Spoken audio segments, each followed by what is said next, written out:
Alright, what's going on guys, it's Idamel here, and today I'm going to be showing you how to make kind of 3D text like this, and it's not too hard to make, but if you just follow this tutorial closely you'll be able to make it with no bother. So if we just start a new project in Cinema 4D, then first thing we're going to do is go to MoGraph, go down to MoGraph text and insert our text. So I'm just going to choose my YouTube name, but you obviously do something else, and then change the depth to 100. Put the alignment to the middle and then change the font to whatever you want, and I'm going to use a font called Big Maca. That's the one I used in the example, and you should be able to get it on dafont.com. So now that we've got our font, we want to go in caps and go on start cap and change it to fillet cap, end cap and change that to fillet cap. You want to just lower the radius down on both of them to 3, and that kind of gives the text a kind of border, as you would say. And so now we've got our text, we're going to do the render settings. So for HD you want to go into output, width to 1280 and height back to 720. And then if you go on save, if you want to use it as a YouTube background, if you want to like add it to one, you want to go onto PNG, and where it says alpha channel you want to tick that, and that is that. So if we just zoom out, so we'll make sure it's in the frame.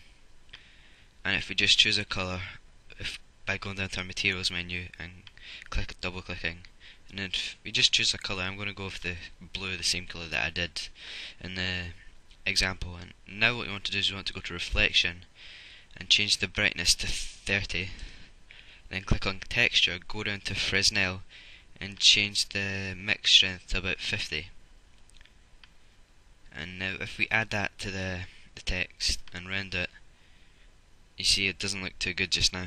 So now what we're going to do is we're going to kind of twist the text so that it's all like curved into each other. So what you want to do now is you want to go on your text, make sure you clicked on it, and press C on your keyboard, and that splits up your whole text like that. So if we just go on to the rotation tool here, and if we click on our first letter, rotate that in the way, go on to our second letter, rotate that the opposite direction, and basically just keep doing this. You don't have to do the exact same, you can do it like just however you would like to do, but this is the way that I'm going to do it for the tutorial. And that's us finished rotating it, but you'll see that it's not really spaced in together. So if you go into your movement tool, then you click on all the ones that look kind of out of line, and you just drag them into place however you like it. It's not really a specific way to do it, it's just personal preference, but yeah, this is the way I like to do it.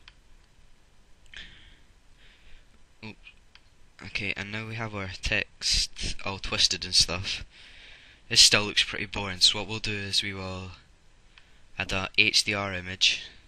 So you do this by making a new material, going to colour, texture, load image, and just basically choose a HDR image.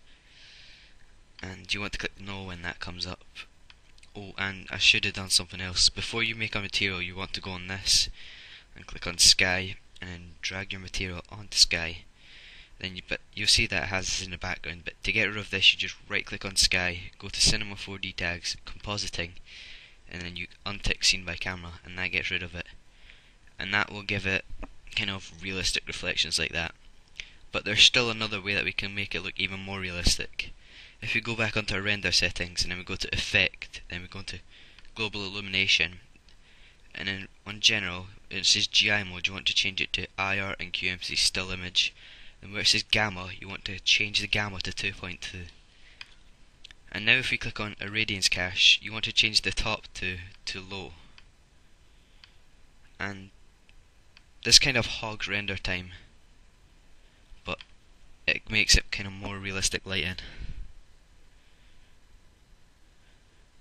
It depends how fast your computer is, and you see that makes it a lot better. But there's still one more thing that we can do to make it better.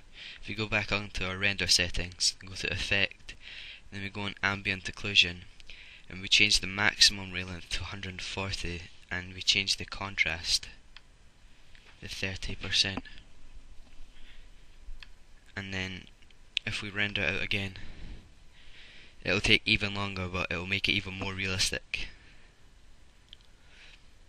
And it just depends how good your computer is with the render time. Like, if you have a really fast computer, it's obviously not going to take that long, but if you have a crap computer, it's going to take ages.